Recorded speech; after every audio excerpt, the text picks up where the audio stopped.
Page book in 3 days. All right, good morning, everybody. Welcome. So we've got a lot of great stuff to cover today, and we're going to continue from where we were on Tuesday. Please don't forget that you've got your précis, and that sounds way too formal, but you've got your email, your nice email to me due tomorrow night around midnight. So, and I won't be up to check. I'll just make sure that you get those to me. And remember, I don't need anything really formal. I just need to know what your topic is, what kind of sources you found so far, and where you think your topic will take you. I don't expect you to know exactly where you're going yet, but at least to have an idea of where you're going to end, which direction you're going to go with it. So that way I can look over things, I have a record of what you guys are going to do, and I can also try and respond if I've got any articles or anything that might be useful for any of that. So just let me know if you have any questions about that. Also, everybody, and if you haven't, please email me and let me know. Everybody should have gotten an invitation to the Dropbox. So and if you would rather get that invitation through a different email because you've already got a Dropbox account, that's fine. Just email me and let me know. But please do make sure that you've got access to that, especially as we're going along and talking about these various ideas. I would like to make sure that you're able to read those articles in the background and the other things that we have. If you've had a chance to look around in the Dropbox, we've got a lot. I've got a lot in there. We've got books, articles. I even have I think I mentioned to you the other day, I put a full album in from 1973. So there's some fun stuff in there. And I think I put in all of Eliot's reading, his readings out loud, which we're going to go through some today. But I found out last night, and I did not know this, if you go to YouTube and type in T.S. Eliot, The Wasteland, you actually get Alec Guinness reading the whole thing. I did not know that until yesterday afternoon, and you guys know Alec Guinness was the guy who played Obi-Wan Kenobi.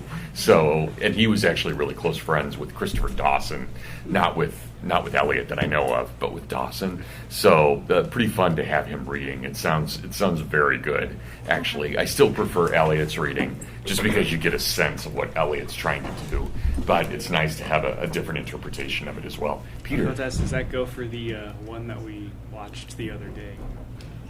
Or for the list the other day? The one that my wife played for you? Who was in that one? Wasn't that Eliot reading? I think so. Okay. Yeah, but that wasn't fully Eliot because they added in another voice too. Yeah. But they're great. So glad that you're able to go through those. Okay, I'm gonna just pass this around. Those of you who've had me in other classes, you know I like my show and tell. So things that I've collected over the years that I'm very proud of, which probably will just be when I die. This is stuff Nathaniel's just going to have to get rid of somehow. But now, while I'm alive, it's still really good. So there were only, I don't know how many, like 500 copies of these made, so just be really careful when you pass them around. But this was in 1971.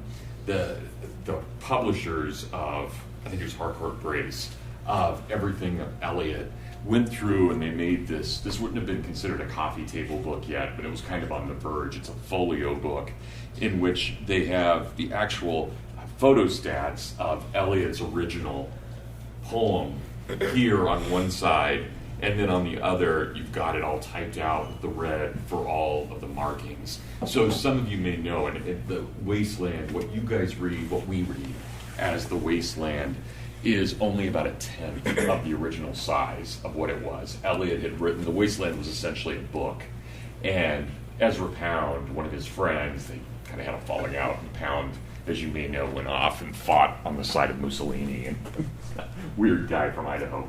Nothing wrong with Idaho, but there's some. Anyway, so after that, but at the time, in the 19-teens and 1920s, Pound is the one who gave us the version of the Wasteland that we have now. So Connor, I'll just pass this around, and you guys just be careful with it, but if you want to look through it and at least get a sense of how huge the Wasteland was, and you'll also recognize how really revolutionary the Wasteland was, because it was really the first time that poetry had footnotes.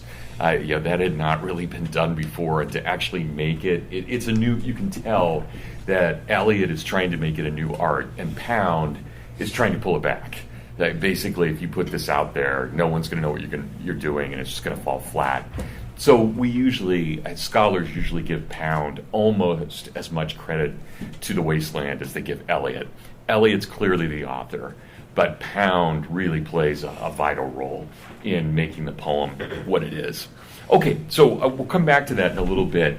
We were talking about three figures that I want to come back to now and talk about for probably a half hour or so before we get into the Wasteland. But I want to mention these three figures as critical figures for understanding not only our class, but understanding T.S. Eliot as well. So I had been talking briefly about Irving Babbitt. And Babbitt, of course, is this absolutely fascinating and phenomenal character, one of these guys that you just could not make up because he was so interesting in everything he did. Remember his time in New York with the gang and his time out in Wyoming with the ranching. I mean, the various things that he was able to do and able to accomplish are really quite astounding. So he was officially a French professor at Harvard, but he rarely taught French, even though all of his courses were listed in the French department, and they would be things such as 19th century French literature listed in the course catalog.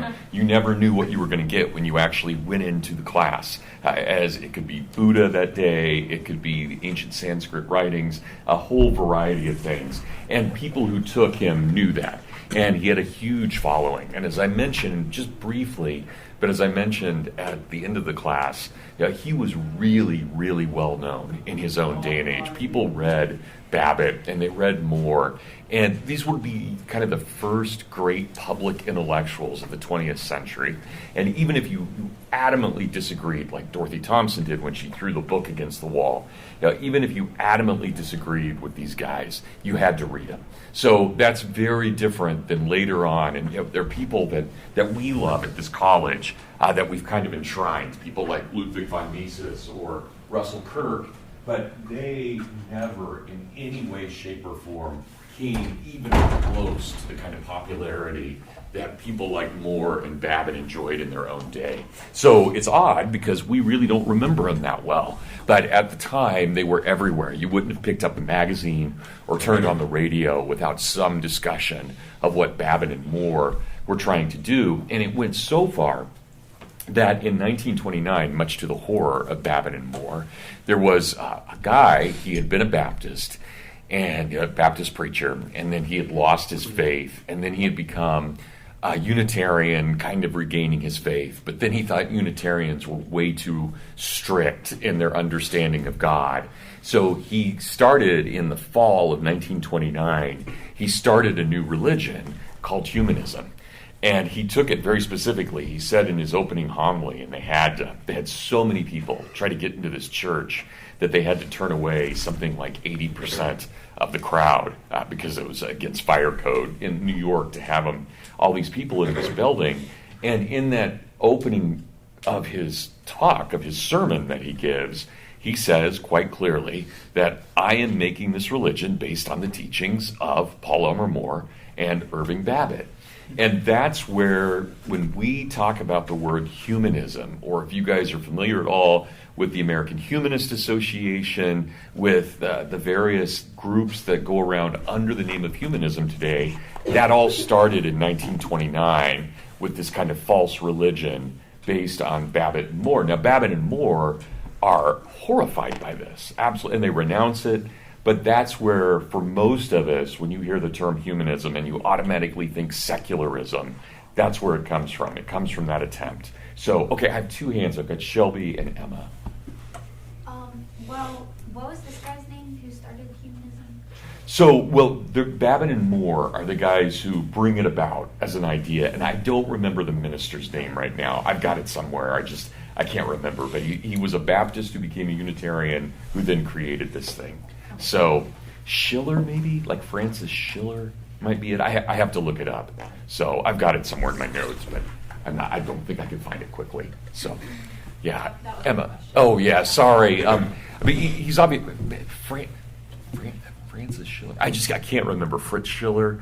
Yeah, I can't. I mean, I knew the name probably. In fact, I can tell you for certain I knew the name last June because I gave a talk on this, but I've forgotten it since then. It was not somebody who stuck with me. So, but obviously important, right? At least in kind of key of figuring out what this humanism is. So in 1933 then, the official Humanist Association, which was an atheist organization, they file for actual acceptance as an association, as an incorporation, and that's where the modern American Humanist Association comes from, and why the word becomes so distorted, and how it becomes associated with secularism.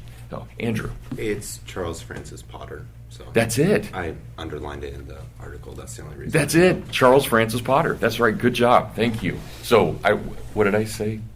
Schiller. Yeah, right. Schiller There's was another. one of his So I wasn't even accomplices or close. something. But yes, Charles Francis Potter. Thank you. All right, good. Okay, good. So I want you to keep those things in mind, that these guys are arguing for this. And at least if we can forget the religion for a moment, if we look to what Babbitt and Moore are arguing in their humanism, there are a couple of different things that play out in what they're trying to do, regardless of what Potter will do with it. So humanism, at least is understood by Babbitt and Moore, humanism is this argument, ultimately, that there has to be, and this is one reason it will never catch on, I mean, no matter what, even if we all fell in love with it, and you guys all walked out of here convinced of this, it's not going to catch on. And there are reasons for that. Humanism, ultimately for Babbitt and Moore, is restraint. This is if you want to have a really important word to go with humanism, it is to restrain oneself. So the argument that Babbitt and Moore make, and it's a very complicated argument, I'm going to simplify it here just for my own sake and the sake of lecturing, but the argument that they make is because we are both spirit and flesh. I think about the incarnation, and by the way, Babbitt is not very religious at all. We don't even know if when he died he had any religious belief. Moore was deeply, deeply religious, as I hope you got when we were talking about his autobiography, the pages from an Oxford diary.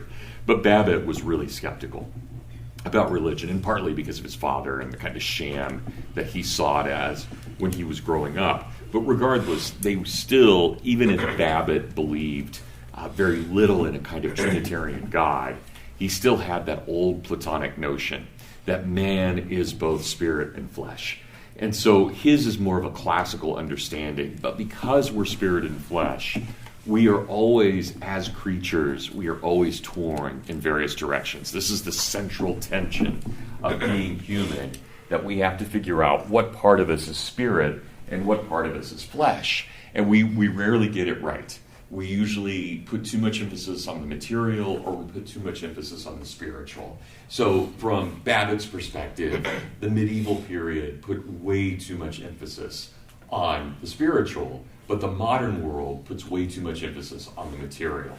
And so part of being a humanist is to restrain one's impulses towards both directions and to find a kind of balance between what we long for because of our bodies and what we long for because of our souls. And they have to be in harmony with one another.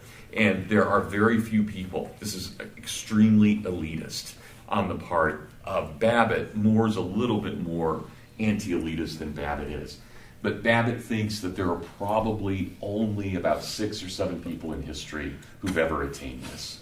So this is not something that you're going to easily grab. It's not something you're going to easily attain, finding this kind of balance. And those people are, not surprisingly, Cicero, Aristotle, Buddha, Confucius, and Jesus. Right? Those are the 5 of the 6 that he names. So that's how he's thinking of it. You guys don't need to write those down. I just want you to understand there are very few figures in history who've been able to do this properly and balance it in some way. So I think he has someone in the medieval too, and I can't remember who the 6th is. It may be Aquinas, but it's rare that you have this kind of balance between these. So the restraint that Babbitt argues for is always a balance between not just flesh and soul, but also between what he calls sympathy and selection. And we tend, depending on where we're at in the world, we tend to fall into one camp or the other, whereas for Babbitt, we should be able to balance these two things. In fact, the great goal of life is to find the perfect balance between sympathy and selection. So any of you who've taken philosophy, the idea of sympathy is really brought out in the works of David Hume and Adam Smith. The idea of sympathy, that we recognize the pain in another, and in fact it becomes almost more painful for ourselves. It is what it is. It's sympathizing. It's being able to relate to another person's ills, to recognize another person as being someone that basically is not just your equal, but could go through the same things that you're going through, or you could go through the same things that they're going through. We sympathize in some way. Whereas selection is the idea that we hone our excellences. So you can see how a sympathy is naturally egalitarian. We're always kind of looking for who fits in with us. We're trying to figure out what makes us all human.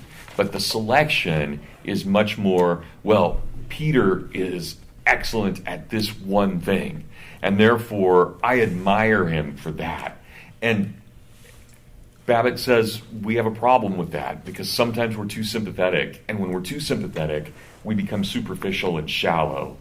Whatever you feel is fine because you feel it, therefore it must be good. I sympathize with that feeling. Versus that kind of snobbishness or that selection, well, only this person knows what they're doing. I will only turn to this person no matter what, and everybody else is a fool in some way. And these are the two kind of traditions that we have, especially in the West, but we have these traditions of falling into one camp or the other. So Babbitt says we have to struggle, and this is what virtue is. Virtue is the ability, he says, to not only balance these two things, but actually to hone the space that is in between sympathy and selection. So that space in and of itself is a sacred space. It's sacred because that's where the human being, the individual, resides, between that sympathy and that selection. So there always has to be a balance in one way or another. Now, Babbitt can be very dry. He is accused of being puritanical several times in his life, often seen as a little too stern. And frankly, if you really wanted to get a kind of understanding of him in the Western tradition, the one person who springs to mind that is probably closest to Babbitt would be Cato the Elder. If you guys remember back to Western heritage, that kind of firm Roman patriarch. And this is why I stress, no matter how interesting humanism might be in the way that Babbitt presents it, it will never be a popular doctrine. It is, by its very nature, anti-democratic. And in a democratic society, no one's going to go for it. In the same way that nobody votes for politicians. I shouldn't say nobody, there are a few. But rarely do people vote for politicians because they promise you nothing. Right? They'll promise you something, and we typically debate between what some things we want and what some things we don't want. And I hope this was clear for any of you who had a chance to either read or watch Trump's speech. No matter how much he presents himself as a conservative, notice what he did. In that speech he gave the other night, he promised everything, from family subsidies to various, everything. Right? He's doing exactly what Babbitt says in a democracy will always happen. We will keep sympathizing, and we'll lose any even pretense of selectiveness, because that will be seen as just pure elitism and puritanicalism. So everything in a democracy tends towards this kind of almost sloppy sentimentality that goes out. And so why would we want to have the liberal arts? The liberal arts, Babbitt says, he loves the liberal arts. He's the great proponent of the liberal arts in his day and age. But his argument is, why would anyone in an egalitarian society want the liberal arts, which train us to be excellent? They don't train us to be citizens. They train us to be excellent. And that's something that we're not going to like as a society overall. Yeah. So Babbitt was a philosopher, but did he ever express any preference for a regime? Because he says democracy is going to lend itself towards sympathy. Did he have aristocracy, monarchy? He absolutely loves the U.S. Constitution. Loves it. He thinks that the U.S. Constitution is the best document ever written in terms of governance, and that it is based on a balance between sympathy and selection, especially in the legislative branch with the Senate versus the House. But he also fears that what's going on in America culturally, and he says this really starts with Emerson, but what's happening is we're becoming, in our democratic urge, that democracy, it's a de Tocquevillian analysis, that democracy is undoing all of our community and it's undoing everything, so it's just creating this flabby society. And he makes another argument. He only writes one political book. And his only political book is 1924's Democracy and Leadership. It's a bad title. Actually, it should have been called Democracy and Imperialism, because that's what it's really about. And the argument is in it that we have really slipped. And sometime prior to about Andrew Jackson, maybe right around Andrew Jackson's time, we failed. And we allowed the democratic to gain hold and become a religion in and of itself. So it doesn't become one competitor, it becomes the religion for all things. So it's not just one out of many, it takes on the form of religion. Almost exactly what de Tocqueville had said. So, but he loves America. He's a hardcore patriot, but he's a patriot in the sense that everything's been downhill since Washington died. It's basically we had a demigod, and it's all gone to hell since then. So that's kind of not an atypical conservative. Yeah, he's grumpy, so and worried. Yeah, Peter. So if you say that the democratic society like America leans too much to the sympathetic side of things, is there ever a regime that leans imperial yes, leads too much to the sympathetic side by promising everything? Is there ever a regime that goes too much to the selective side? Yeah, there are cultures, not regimes, but there are cultures that go to the selective side. So there have been times in European history where the aristocracy had too much power, there was too much selection and too much excellence and not enough look at the common man. That's why Babbitt's not anti-common man, but he doesn't want the proportionality to get out. In fact, and one of the terms he uses, and I don't know how much of this you guys want to get into, but you probably saw it in some of the articles you read today, but Babbitt loves the word proportionality. What is proportional? That is, and you can think about it in foreign policy, what would be a proportionate response if Iran knocked out one of our drones? Well, do we go nuke their cities? That would not be proportionate. Right? A proportionate response would be we do the same thing to them, maybe a little bit more fiercely and maybe with more efficiency, but you don't react so strongly that you wipe someone off the face of the map. Right? That would not be proportionate. And the same thing is true if somebody wronged you, you don't go murder them. Right? That's not your first line of action. You try and deal with it and figure out how to make things work. Now there may be ultimate cases where it does become violent, but that's what we're trying to avoid. You're trying to have proportionality to things. So, Michael. So how exactly did Moore and Babbitt come up with this, since they were both at different schools? Right. What brought this exact theory between sympathy and selection? Yeah. So they actually, it's interesting because they don't see themselves as doing anything different than what they saw growing up in the Midwest. So Babbitt remembers from Ohio, Moore is from St. Louis, just like Eliot is. And they think that this is kind of a Midwestern understanding. It would be, even though if you went to a farmer and said, how do you live? They wouldn't say, well, I believe in sympathy and selection. But they do believe in sympathy and selection. And that it's a kind of natural stoicism that you find in people. You found it in the Roman Republic. You find it in the American Republic. Republics are generally stoic. And so they're coming out of that stoic tradition. And they have some qualms with stoicism. But in general, that's where they're coming from. And they do think that what they're presenting is not in the least innovative, that they are merely identifying what has happened in Western civilization. But notice with someone like Babbitt, who's a polymath, and who also is a polyglot, he clearly, because he can speak all these various languages, the idea that we would privilege Western civilization for either Babbitt or Moore The only reason we would do that is because of the power of Christianity. So even if we weren't Christian, we would have to recognize what Christianity has done to the world. So you might privilege that aspect of the West, but certainly Chinese and Hindu culture for them have as much to say about the goodness of man and the badness of man, the rightness of man, a right understanding of man, as the West does.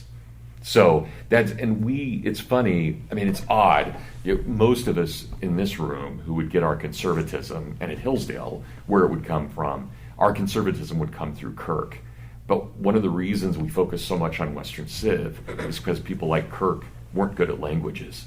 And so they didn't speak Mandarin, and they didn't speak Sanskrit, there's a narrowing process. And I'm not saying Kirk is a lesser person by any means, but in terms of his abilities, there's definitely a decline from the teens and 20s to the 50s of what scholars can do. And the same thing was true in the Renaissance as well. Right? Those scholars who knew Greek had an advantage over those who didn't, obviously. Kirk never learned Latin. He never learned Greek. Excellent in English. Excellent. Maybe the best, but not the other languages. So I think that's a huge factor in this, in the way that we think about it. So, good. Does that make sense for everyone? Okay, so I want you to keep those ideas in mind, and especially keep this in the background. I don't want to spend too much more time talking about Babbitt and Moore directly, but when we see it in Eliot, we need to try and pick it out. But I also hope that just from the brief look that you've had at the Wasteland, Eliot's not being pretentious here when he throws in a million different languages. That's part of the humanist ideal, that we have to be able to speak in the various languages of the various high cultures. Now, there's snobs about cultures, by the way. There are definitely certain cultures that are far superior to other cultures. So they would argue that Confucian China is one of the highest civilizations that's ever existed. They could care less about technology. It's all about philosophy.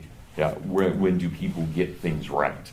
And those who practice Confucianism in China, for people like Babbitt and Eliot, that's a big deal.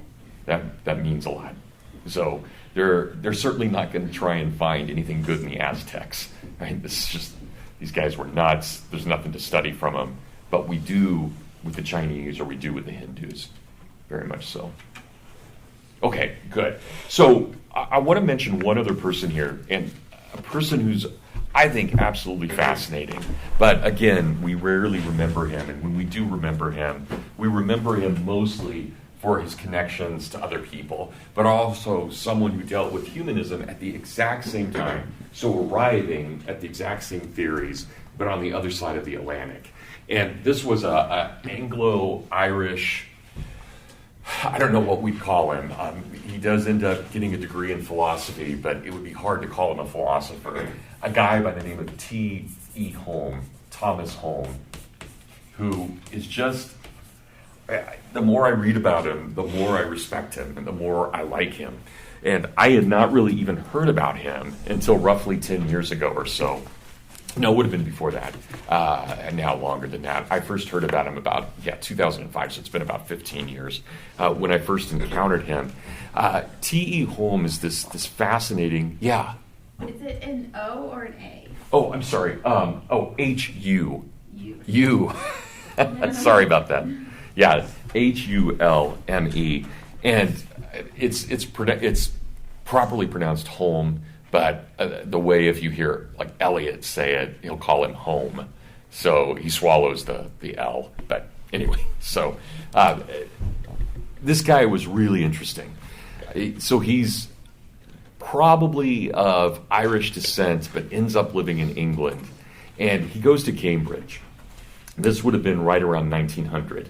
He goes to Cambridge, and he starts studying philosophy, and it becomes very clear to everybody that this guy who's your age, where you're at right now, this guy is he's a genius in every way. But he is an absolutely restless genius. And he's one of these people that, as much as the Cambridge professors like him, they also resent him. Because when he comes into the classroom, it's very clear that he's smarter than they are. And he lets them know that. very, very directly. And he spends class time tearing his professors apart. He doesn't allow them to actually teach. They're getting very frustrated because he's just constantly interrupting. He's a genius, and he's obnoxious about it too.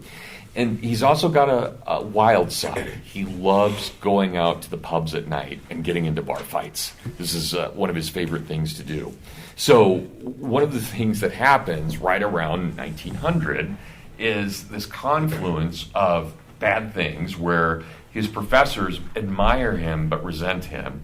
And then he gets into a really nasty, very, very violent altercation.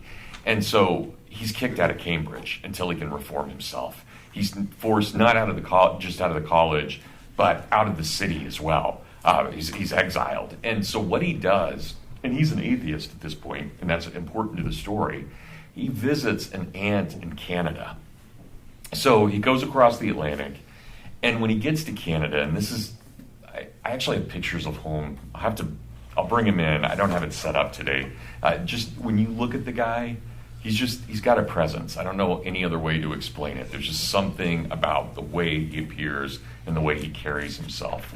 That's even in just a photograph, you can tell what kind of personality this guy has. But he goes to Canada, and when he gets there, he's absolutely fascinated by the Great Plains of Canada.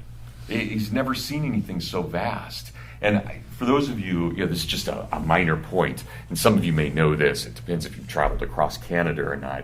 But one of the main reasons that Michigan has so many Canadians settling in Michigan is because when the Canadians march across their frontier, they have north of the Great Lakes what's called the Canadian Shield, and it's from the last time there was glaciation. We get it a little bit in Michigan, but not much. It's the reason every spring we get rocks coming up.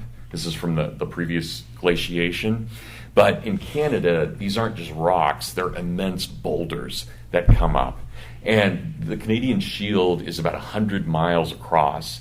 And what that means is even though the U.S. and the Canadian frontier were equal until they got to the Canadian Shield, once they get to the Canadian Shield, the Canadians have to go south to go around it. They can't farm it, and they can't live off of it. So that's why you've got this huge blank space in Canada in the plains that's undeveloped still to this day. And so this fascinates Hulme, absolutely fascinated by this. And he decides to hike across it. This is very Hulme. So by himself, gets his backpack, got his gun, he's going to go, and this is 1901, 1902, in the wilds of central Canada. He hikes across, and he has a moment. He gets to the other side of the Great Plains after hiking for months, and he sees the Canadian Rockies for the first time. And he had been in love with the plains. He had no idea anything like the Rockies could exist. And he had a moment where it's a religious moment. There's nothing else to call it. He has a moment where suddenly he realizes how small he is and what an idiot he's been. And that he's squandered these gifts he's been given, that here are all these things that he had, and he used them to fight people, and he used them, and his whole life changes. It's an instant conversion for Hulme, and he becomes, this is crazy, we still don't know to this day, because he's so private about it, we don't know if he became an Anglo-Catholic or Roman Catholic, but he converted to one, and never talked about it after that. He went to Mass all the time, but we don't even know if he went to Anglican Mass or Catholic Mass. He just became something very high church, and it became everything to him. So when he comes back from Canada, he's clearly reformed. He finishes his degree at Oxford, and then he starts a literary society. And there are several literary societies that are revolving around various groups in London. Later, of course, the Inklings, Lewis and Tolkien, will have theirs. This would be a much earlier version of that. And we just call this Hulme Circle. And it's in this circle that T.S. Eliot shows up. It's in this circle that Ezra Pound shows up. Basically, all the great, really radical, innovative poets of the 20th century are all part of T.E. Hulme's circle. And what he does is he invites people over, and they smoke, and they drink, and they read poetry to one another, and they argue, and they talk, and they start about 7 at night, and they finish about 3 in the morning. And this is life for them. This is what they do. None of them have much money. In fact, they go around and solicit money from people because they want to have this literary style, and they want to create a magazine. They want all kinds of things to go along with this. And Hulme invents a form of poetry. Now, I've read all of his poetry. It's okay, and I know what I like. I don't know exactly why I like it. I just know what I like, and I know what I don't. I kind of like Hulme's poetry. I don't think it's great, but I can see why it's so innovative. What he does is he creates, all based on the Incarnation, the Logos. He creates a form of poetry called Imagism. And what Imagism tries to do is it tries to move beyond the idea in poetry that everything has to be about tone, and it has to be about proper verse and rhythm, right? All of that he kind of throws aside, and he argues that what real poetry should be is an incarnational art in which we connect the idea to the image. So this is why it's called Imagism. It's a connection of flesh and spirit. It's a connection of flesh and the Word, right? The incarnate Word. And it is deeply Christian, right? Without any question. This is like trying to give stained glass to the written Word, or the written Word to stained glass. It's an attempt to take a word and make an image, or to take an image and make a word. So this is why the poetry, when you're reading the Wasteland is often regarded as one of the 2 or 3 best examples of imagism. You're always getting these various views about things, and the words are sometimes used not simply because they have meaning, but because they have a very specific meaning next to the word that also has a specific meaning. So part of what you do when you read Imagism is you're trying to figure out not just what the sentiment of a line or a verse is, but why you would ever place one word next to a different word. And this, I want you, if you have your Eliot book, I'd like you to open to the four, and we're not going to do much on this, but I would like you to open to the 4th of the 4 quartets, Little Gidding, and I'll give you the page here in 1 second. So it's on page 144. And we're going to come back to this. This is one of the most famous moments in all 20th century art. But if you look at the 5th section there on page 144, we have this description of exactly what Imagism is, what it's trying to do. So, what we call the beginning is often the end. And to make an end is to make a beginning. The end is where we start from, and every phrase and sentence that is right. Now, stop there for a moment. Everything has context. This is what he's saying here. There is no such thing as an image without a word, or word without an image. They always go together. And why? Because he who created the universe, he who redeems the universe and brings all things back to right order, is the Word given flesh. And so if our whole reality is based on the incarnation of God becoming man, then our art must be a reflection of God becoming man. Does that make sense for everyone? Where they're drawing this. So there is no great distinction between the word and the image. They must go together. And we have to figure out why. And so what does Eliot say from here after he's given us everything has a context? There's always a past, a present, and a future. And yet God is out of time. So God can enter into the past, the present, or the future at any moment he so chooses, because he is the creator of time. He is not the creature of time, but the creator of it. So he can enter in at any moment.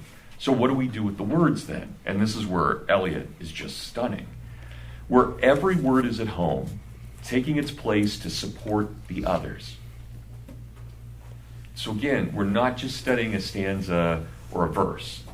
We're looking at why one word is put after another word is put after another word is put after another word. So when you read Tennyson, you're getting a heroic story, generally.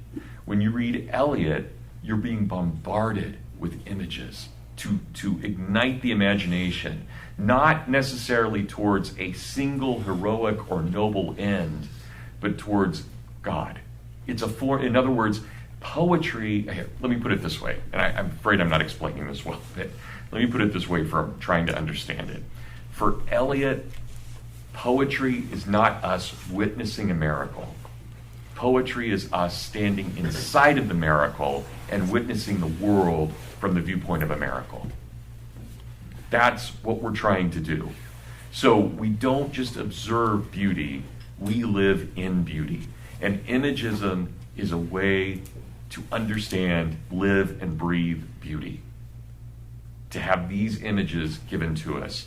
So what do we find, again, with this imagist poetry, where every word is at home, taking its place to support the others, the word neither diffident nor ostentatious, it's not shy, and it's not obnoxious, an easy commerce of the old and the new, the common word exact without vulgarity, the formal word precise but not pedantic, and the complete consort dancing together. This is the incarnate word. Right? This is Christ made flesh. So it's not just a way of understanding poetry, it's a way of understanding the human person is made in the image of Christ. So the word here is a sacred thing for people like Eliot. You don't mess with words. If you mess with words, you're being really, really sacrilegious. In the same way, you wouldn't go up and take communion and spit out the host. The word is not quite at that level. You can spit out poetry, but you're doing a disservice. You're being unsacramental. You're being indecorous in doing that. So we take words as a gift. God didn't give us words to confuse us. He gave us words to worship him and to understand us. Shelby. I think like that conception of language is like obviously not the same conception that we have now, where it's like oftentimes I think like relativism like a lot of times is like put in terms of like language and the fact that it evolves over time. Like words only mean what people, the intention behind them. And I assume like Eliot probably doesn't have that conception, but like how does he reconcile that with like knowing so many languages? Does he think that each is like its own revelation and that the sum of them is like a perfect understanding of the world? Yeah. So here's the selectivity part of it. Right? Only a few people are ever going to get this. In the same way, no one is expecting a Mozart to come out of the next generation. It'd be great if we have another Mozart, but the chances are good that we won't. But we'll have another Mozart, someone of that quality. It's just going to be a while, most likely. These guys seem to come along like once, these geniuses seem to come along once every 50 years or so. That's the high selectivity, and this is where there is a kind of an elitism that goes along with this. But there's another way to think about it too. And this actually comes from G.K. Chesterton. But as Chesterton says, one old woman saying a prayer has more grasp of time and eternity than all the philosophers put together. And that comes out, if you guys remember from Western Heritage, that's Petrarch. Petrarch says the exact same thing, and that's where Chesterton gets that. But that's where, even if you're a humble person who is uneducated, you probably have a very good grasp of what a word is. It's not an intellectual grasp, but it's a deep embodied grasp. And I think about that, and not to get too autobiographical, because none of you except for Nathaniel would have ever met her, and he would barely remember her. But my grandmother never had any education, and my mom's mom never had any education beyond like second grade. And she didn't even speak English until she was in her 30s. She spoke German. And we used to tease her a lot. The words that she would use, she used to say things that we got used to. Sometimes when we're talking, we might say, or we might hesitate. She didn't do that. She had these German words she'd throw in. She'd say, nun, gella. And it'd be normal speak until suddenly gella. And gella means, basically, it's a peasant word. It means, well, you get that, right? It's a pause. And what hit me, and she was amazing about this, she went blind and basically deaf in the last 15 years of her life. And so what she did was she had a set of prayers that she put on her old tape recorder, and she just spent all day saying her prayers with the tape recorder. And she did this for 15 years. And I talked to her grandma, doesn't this drive you crazy? She's like, well, kind of, but it's obviously God's keeping me around. He wants me to speak these words, right? This is what I can do. And there was a real profundity in that for me. And I think here's my grandmother who, and by the way, guys, this is just to give you a sense of how uneducated she was, but she was brilliant. When I was 29 when I got my PhD, and my grandma said to me, she said, Bradley, I've been praying for you. I never knew anyone who had to stay in school that long. She thought I was flunking. And, but yet she's a brilliant woman. And I don't know any other way to explain it, except she had a real grasp about what mattered most, right? But me having my PhD never meant anything to her. She didn't even know what, it was just weird, so. Does that make sense? And so there is an extreme, we can take this, and people have charged Eliot with extreme elitism. But there's a common element to it too that's not elite at all. That basically most people do understand, even if they can't articulate it in the way we're talking about it in class. So it's there. And maybe even better than we have it. They haven't been fooled. We've been fooled. Right? We've allowed society to shape what we think. They work with the earth, right? These are farmers, they're peasants. There's something about them that there's almost a distinctive holiness in what they're doing. Not that they're, not by any means that they're avoid of sin, right? Or that they've avoided sin. Of course they sin, but their sins are different kind of sins. They're humble sins, or they're brazen, much more brazen, depending. So, for those of you who've read That Hideous Strength, Lewis does that brilliant job where the sociologist goes into the town and has to start categorizing what these laborers do, and that nails this idea of what common sense is versus what an intellectual wants it to be. So, good. Anybody else on this? And I'm really glad you brought this up, because one of the other things that I want to mention before we get to the Wasteland here about Hulme is that Hulme argued, and this was after his conversion, but he argued that the great danger of modernity was that we had forgotten original sin.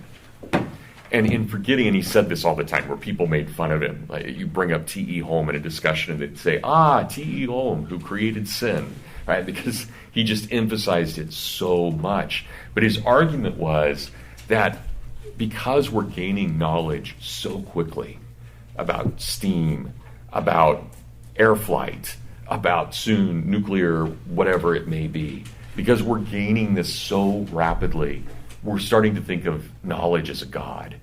And without original sin, we start thinking that we can know all things. Original sin is that constant reminder of humility.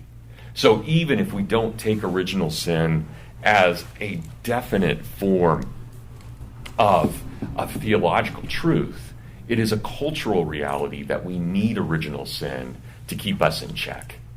So they also believe it's real, but they make an argument that you could make to a secular audience that you have to have something to remind yourself that you're fallible, right? What Hayek will later call the fatal conceit, when we don't have that. So, okay, good. Anything else on this, on Hulme or more Babbitt? They'll keep coming up, but okay. Well, what I want to do then, if you guys wouldn't mind, I know we've already gone through it somewhat, and you did with my wife, but I want to go through parts of it again, because I think that there is a lot going on in the Wasteland and a lot of things that need to be discussed.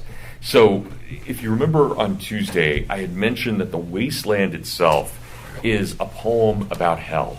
And we see this everywhere. And you're going to start seeing as we read it that we're constantly in this struggle, not just this struggle of what is the image properly understood or misunderstood, because the image is such a powerful thing. It can be misunderstood very readily and very easily, and we can be tricked. So if you caught one of the things that Eliot is playing with here, and he knows that this is sinful, it's intentional, he's playing with the idea of the tarot cards, and which of course is a Gnostic form of Imagism, not a Christian form, but a Gnostic form, and therefore it has power. because it could be very real. It's just dark.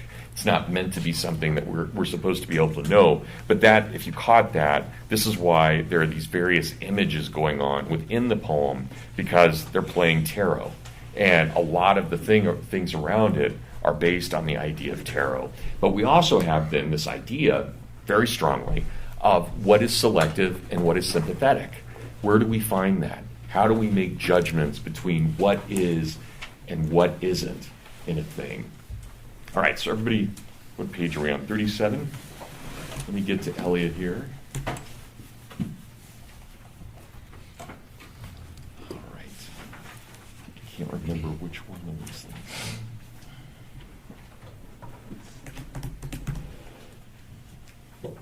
Oh, that's not true. It's telling me there's no Wasteland in my library. There it is.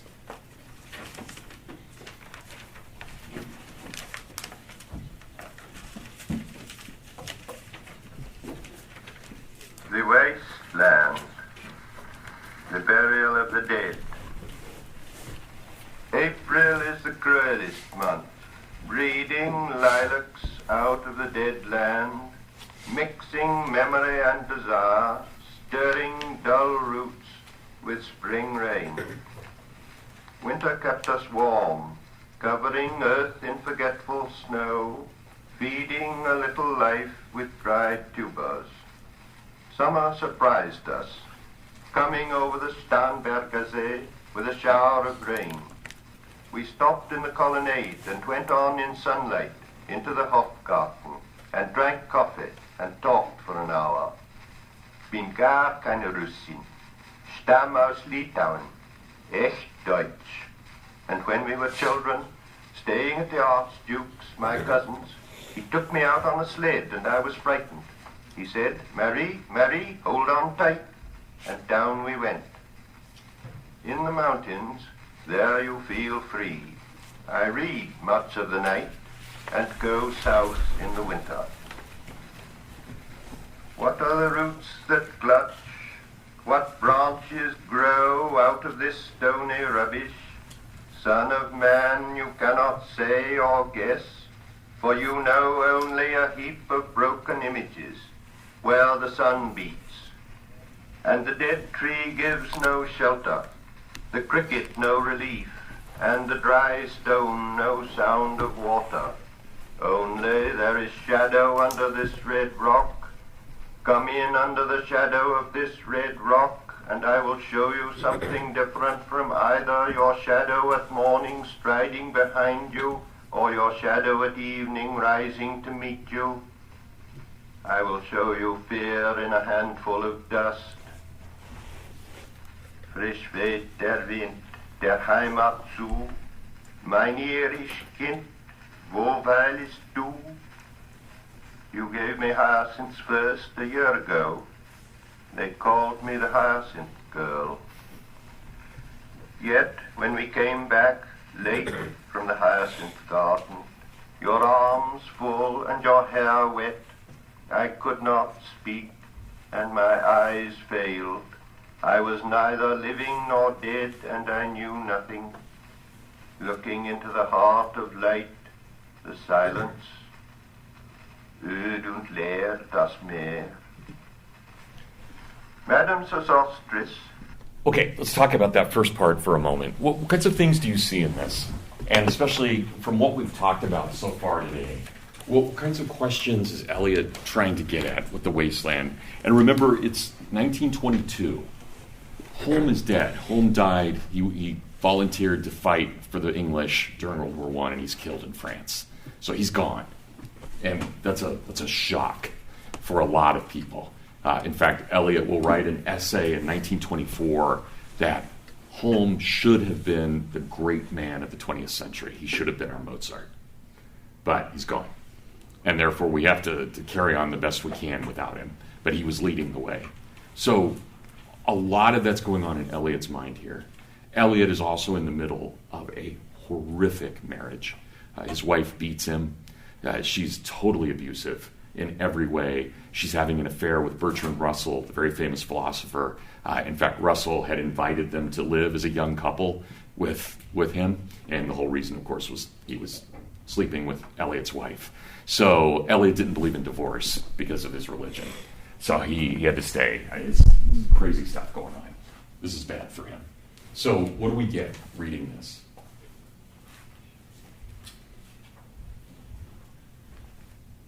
And feel free to tell me any response you had from it at all. Or, I mean, and you just had confusion, that's fine too.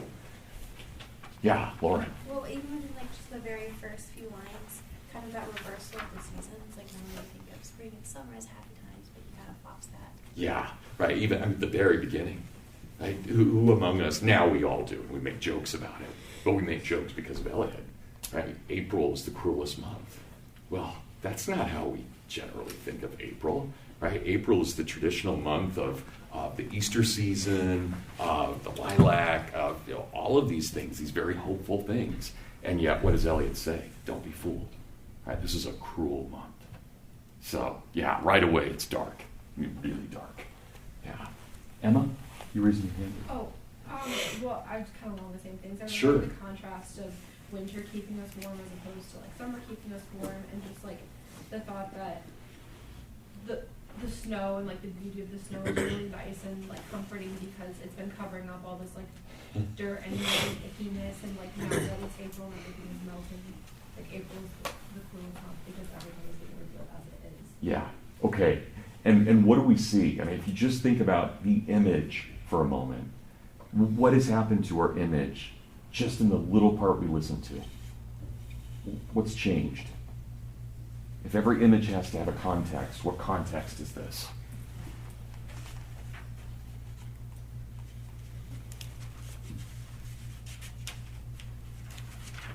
Anybody want to take a guess? Shelby. Well, maybe it's just because we were just talking about it, but it sounds like Holmes' like journey across the plains to the Rockies, like some of the images. Okay. Where Could be. Yeah, like I don't know, especially the part I'm just like the part about the rocks and like the like on the next page where he's talking about like the coming out of dust. Yeah. It's like playing with, and then he says like son of man and like something about coming from dust, and it's like it seems like biblical, but it's also like does that feel like biblical language at all? Yeah, it's apocalyptic, isn't it? I mean, if it's biblical, it's from parts of the Old Testament that are dealing with the apocalypse, and then Revelation, right? And that, I think, very clearly here, there's this sense of ending in all things. And notice, and this is what I kind of wanted you to think about in the way that it's presented. Well, Sam, go ahead. I wondered, is it referencing at all like to World War I and like the no man's land that a lot of people saw and heard of? It would like freeze over. No doubt. Thaw Yeah. into the mud. No doubt, right? This is very clearly a reference to everything that just happened. Though Eliot didn't fight in the war, right? He lost a lot of people, but he actually served his duty. He did his duty serving England by working as a banker for the National Bank during the war, dealing with wartime things, and that will earn him some criticism. He's an American, and as an American who didn't finish, remember I told you the other day, he had earned his PhD at Harvard, refused to take it. He's now living basically on his own, but he's married this young woman who was in love with him, we think.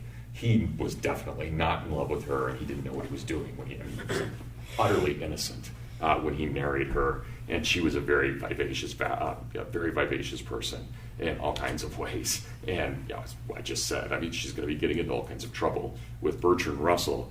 But it's a wicked kind of thing. And I think Eliot, in some ways, is coming to terms not only with not having fought, but with what the fighting meant as well for this generation.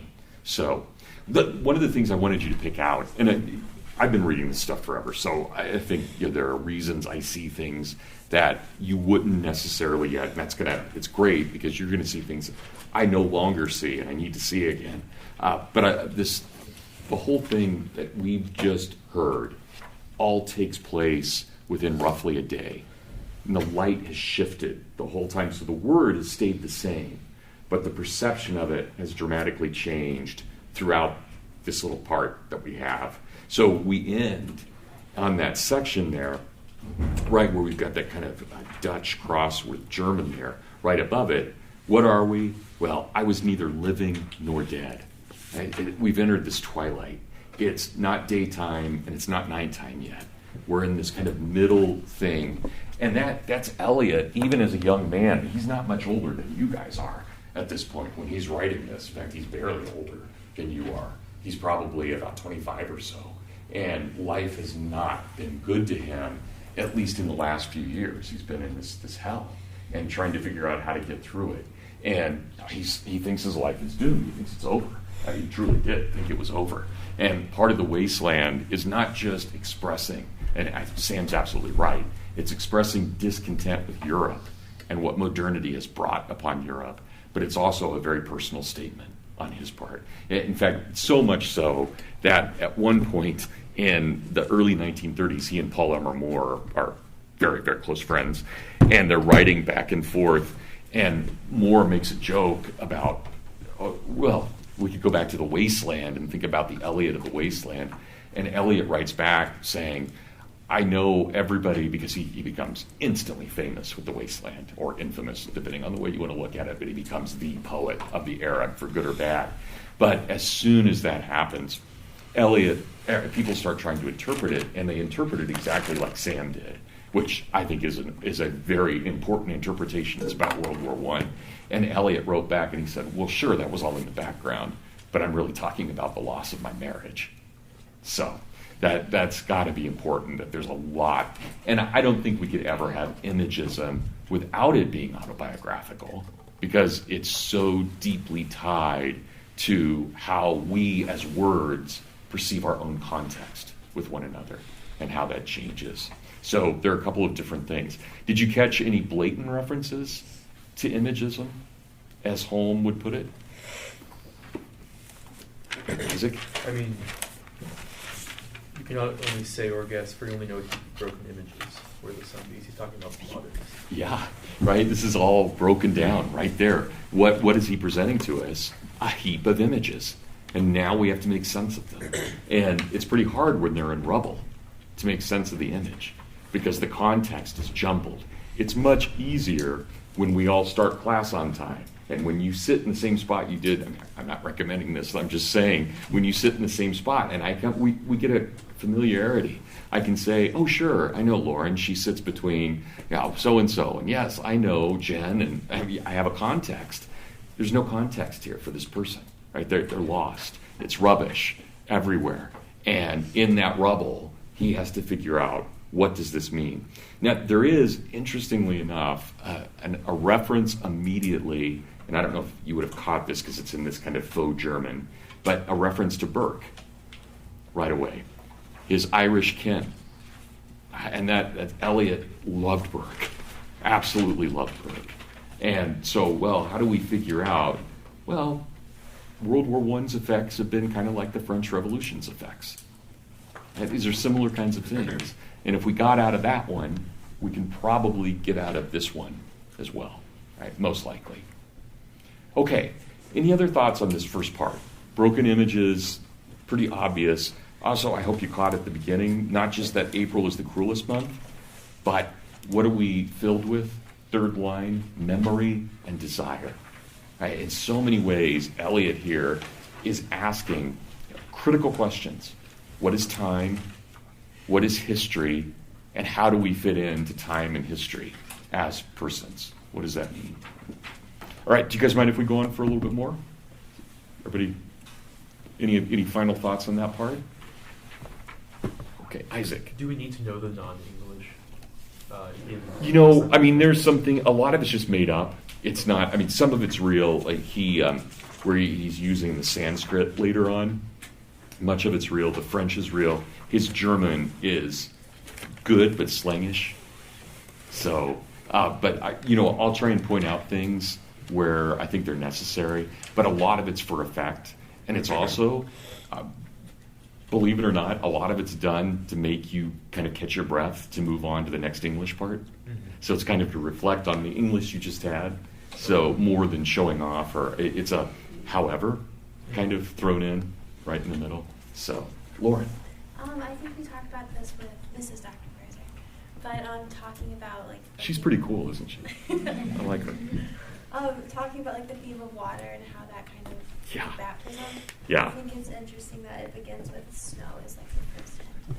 Yeah, image of water, and we're going to see that not in this next section too, right? And it's fog, it's snow, it's rain, right? There's this moisture hanging out, and sometimes it's good, sometimes it's not, but ultimately it's necessary, I think. Yeah. So Connor, It's the same point. Okay, thanks. Nathaniel. I think the epigram is also important too. Yeah. It's definitely calling both Virgilian imagery with the Aeneid, and then also the fact that after Ezra Pound, he's got the Italian there, just further cementing the fact that this is in hell. He's talking about, and the Sibyl, of course, being the prophetess. Very interesting for the tarot cards coming up. Yeah, absolutely. And then when what they're saying too, though, in the last bit at Kumi, the Pueri Dicarent, everything after that. So it's like, and those boys were saying, Sibyl, what do you wish? What do you desire? And she responded, I wish to die. What's the earlier Greek? The Sibula T Thelis. Before responded. Yeah. What is that? Sibyl, what do you want? Okay. And she responded. Everybody catch that? I didn't know that. So the question, what do you want? And she says, I want to die. Okay. That is even bleaker than April is the coolest month. Good, thank you. All right. So here, let's listen to the next part. Famous clairvoyant had a bad cold. Nevertheless is known to be the wisest woman in Europe with a wicked pack of cards.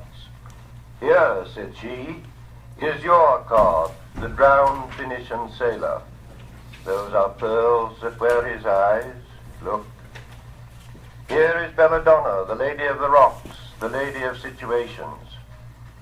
Here is the man with 3 staves, and here the wheel. And here is the one-eyed merchant. And this card, which is blank, is something he carries on his back, which I am forbidden to see. I do not find the hanged man. Fear death by water. I see crowds of people walking round in a ring. Thank you. If you see dear Mrs. Equitone, tell her I bring the horoscope myself. One must be so careful these days. Unreal city, under the brown fog of a winter dawn, a crowd flowed over London Bridge. So many I had not thought death had undone so many. Sighs, short and infrequent, were exhaled, and each man fixed his eyes before his feet. Flowed up the hill and down King William Street, to where St. Mary Woolnoth kept the hours with a dead sound on the final stroke of 9. There I saw one I knew and stopped him, crying, Stetson, you who were with me in the ships at Miley, that corpse you planted last year in your garden, has it begun to sprout? Will it bloom this year? Or has a sudden frost disturbed its bed? Oh, keep the dog far hence that's friend to men, or with his nails he'll dig it up again.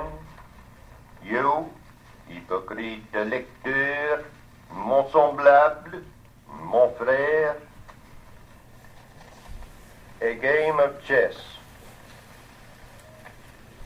The chair she sat in like a burnished throne glowed on the marble where the glass held up by standards wrought with fruited vines, from which a golden Cupidon peeped out. Another hid his eyes beneath his wing.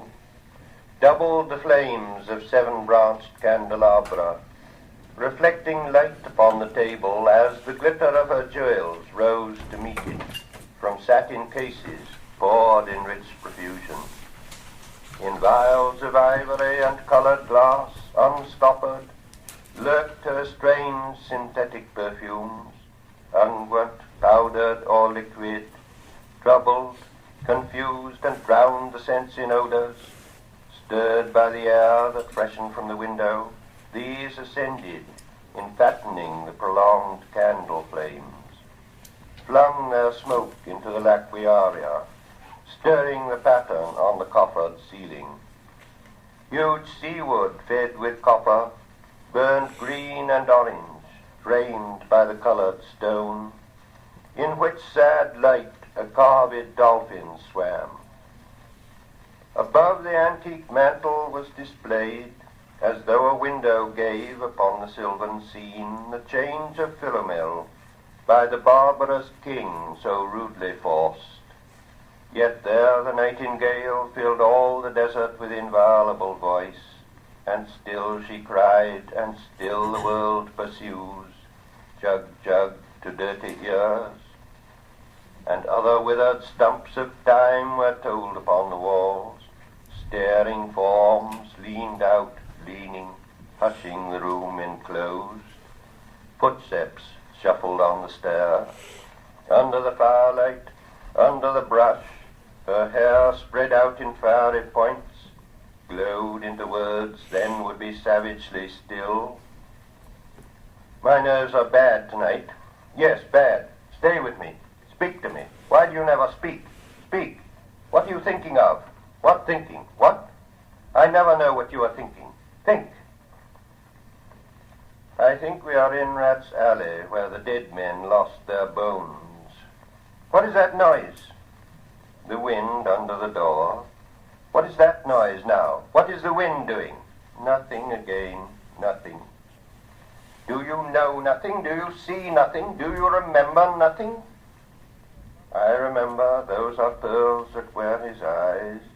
Are you alive or not? Is there nothing in your head? But oh, that Shakespearean rag, it's so elegant, so intelligent. What shall I do now? What shall I do?